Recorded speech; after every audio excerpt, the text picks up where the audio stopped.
Hi everyone, Stepan here. Today I'm going to show you my round 7 game. So after I had 2 wins in rounds 5 and 6, I got paired against what I think was the best player at the tournament, and he actually did end up winning the European Championship. He's extremely strong and very young. I think he's 16, I could be wrong. I've played him twice before. Once last year, and I gave up a knight in the Sicilian, which was an almost correct sacrifice. The position was equal but harder to play for black. We played the h3 Najdorf, but he ended up crushing me in 20 moves. I misplayed the position, and the first time we played was actually, I want to say 4 years ago now, maybe 3 years ago, when he was rated 1700, something like that, and I wanted to play something sharp, so I went into the Benko, and I think I had a winning position, but then ended up blundering, sacrificing the wrong piece, and then should have lost but managed to pull out a draw. In any case, he is much stronger now, and his rating is currently about 2200. I think he won like 50 rating points in this tournament, so he's about to be a FIDE master. I believe he's much stronger than 2300. In any case, I prepared the line which I've never played before. So in this position, after d4 knight f6, I was, by the way, hoping to play something other than the Semi-Slav, and I had a lot of things prepared after c4. I was hoping to get into an opening I've never played before, which I don't want to discuss here. But he played knight f3, and in the event of early e6 or b6, there are some positions which I don't like playing, so I played d5 and went into the normal Semi-Slav, and actually had something prepared for this as well. So c4, c6, and here he played queen c2, which for me is a very important line. Well, firstly, he played it once before at this tournament, so I sort of could have expected it. So I was preparing for it, but more importantly, I played International Master Sven Tica about 4 months ago, and in this position I played pawn to e6, which is one of the most common moves. We went into a sort of closed Catalan position, where he ended up outplaying me in a very tough position for black, which was still sort of theoretical. So for this game I prepared dc4, and this is a very long sort of forcing theoretical line which we went into, and we played the next 6 or 7 moves almost instantly. So queen takes c4, bishop f5. The idea behind giving up the center is getting this sort of Caro-Kann position where you get your bishop outside of the pawn chain. So g3 e6. And why does white allow this? Well, white allows this because he is going to get to play e4 at some point, unless black manages to blockade it and equalize, which is sort of the theoretical idea. Okay, so bishop to g2, knight b to d7, castles, bishop e7. This is all mainline theory. Knight c3 castles, rook e1, and now knight to e4. The idea behind knight e4 isn't to trade off pieces, it's to block e4 by brute force. If white manages to play e4 and break through the center with d5, then undoubtedly white is better.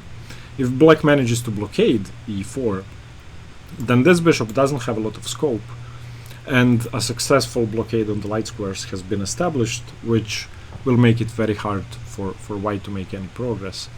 So in this position, there are 2 moves, bishop f4 and queen b3. This, by the way, was still played almost instantly by both of us.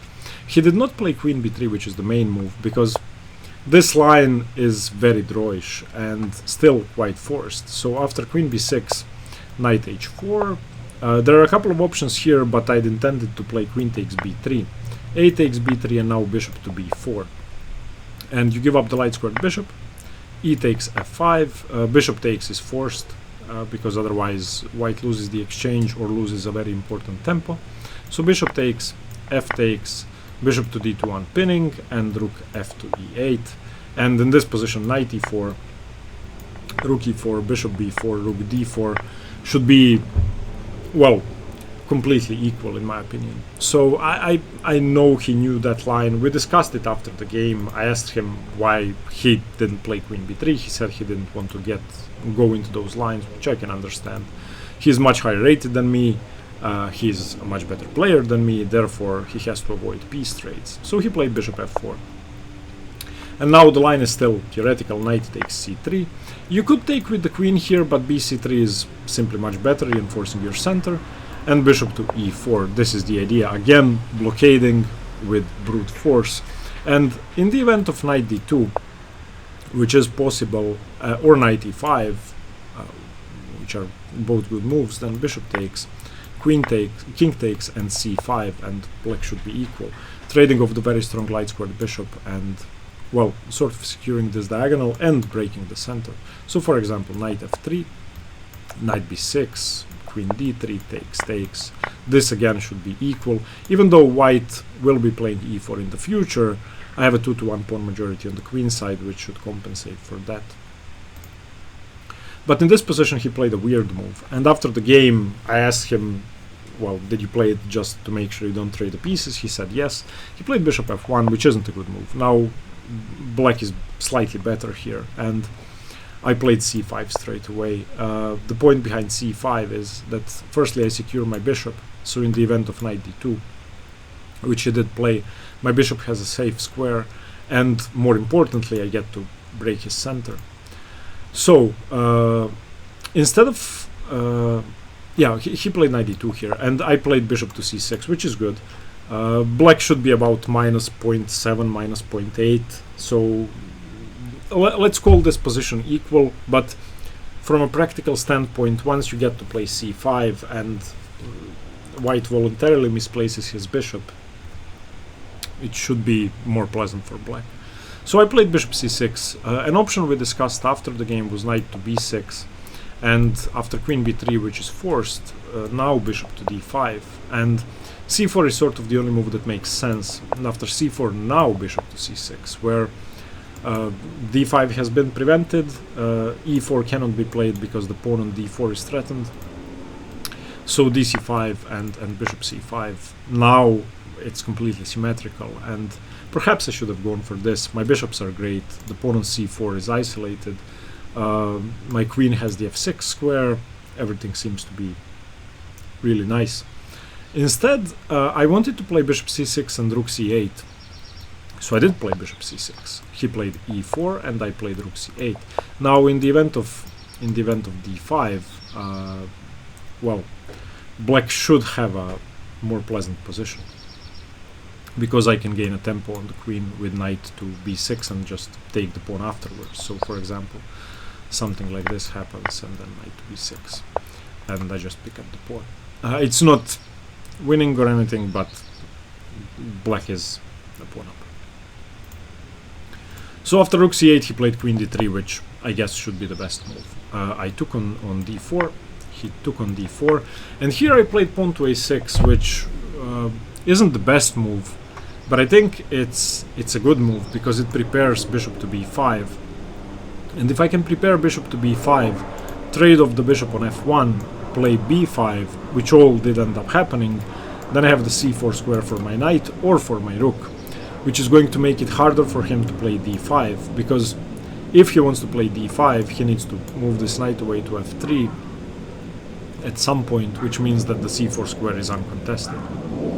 So he played knight to f3, and in this position the engine says I made a mistake. I played bishop to b5, which is, the position is perfectly equal now. If black wants to play for a slight advantage, then bishop b5 is the way to go. And after rook e to c1, knight f6, which again plays against d5. And after something like queen b3 attacking my bishop, then queen e7, and the pawn is weak.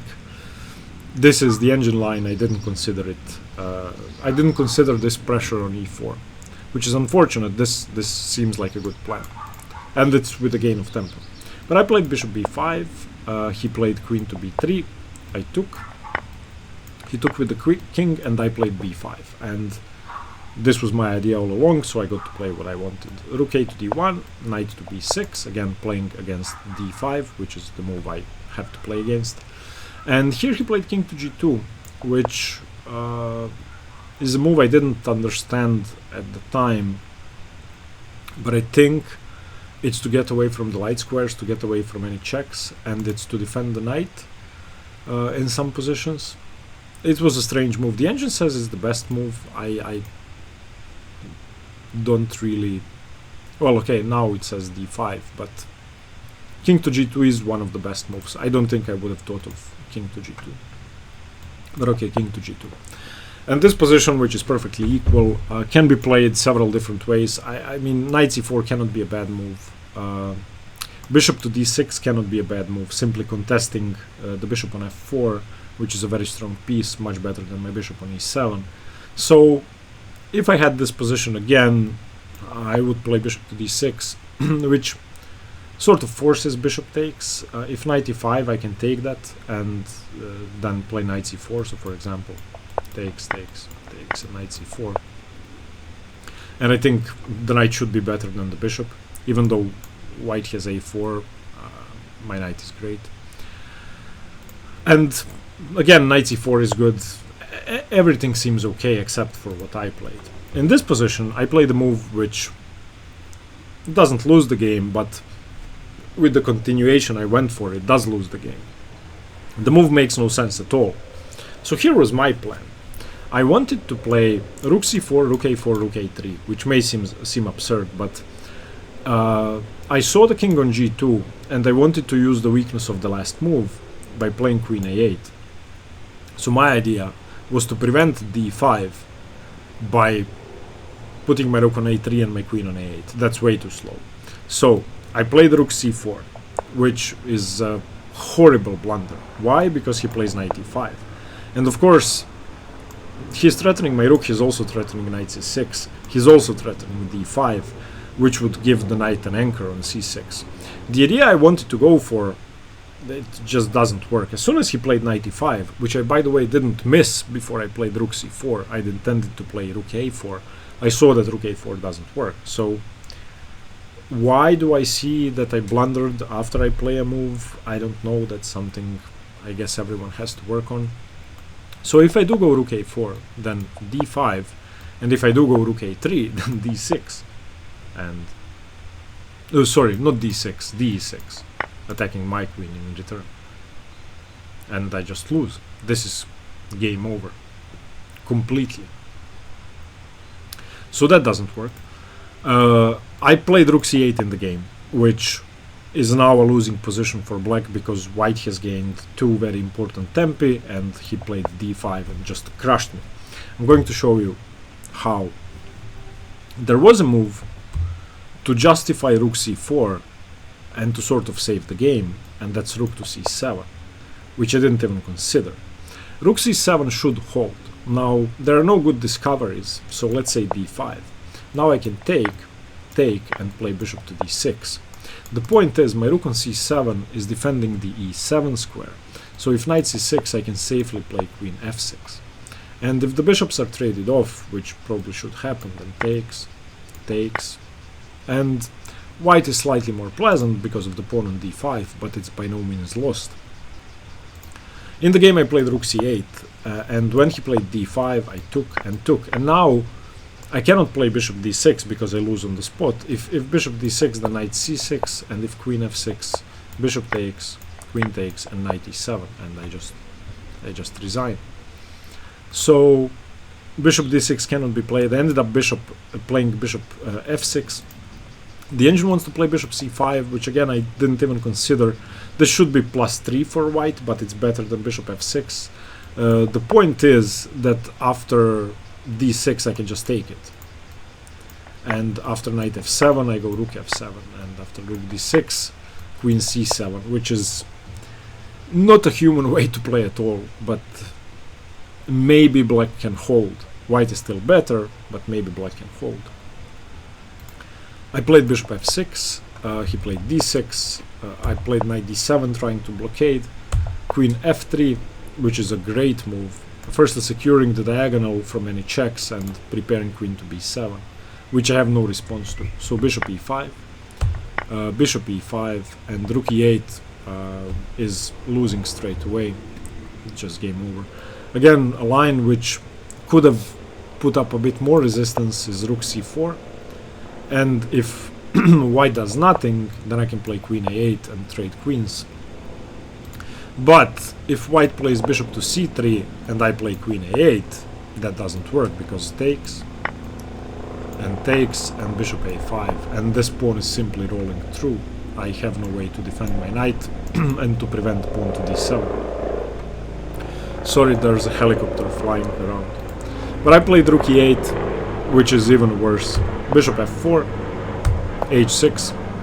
My idea was to play g5 straight away, but nothing works. This is just a hopeless position. h6, queen d5, queen f6, rook e7, rook e to d8, defending my knight, rook d to e1.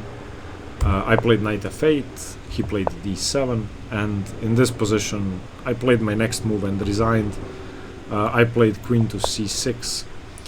I actually resigned because I thought I'd missed queen f7, but it's time to resign anyway. He has a great move here. I mean, of course I'm pinning the queen. I was just resigned at this point. I knew that I was losing, so queen c6 is an attempt to trick him. Of course, if he takes, then the position is equal, because if rook e8 I can play rook takes d7, but he's not going to do that.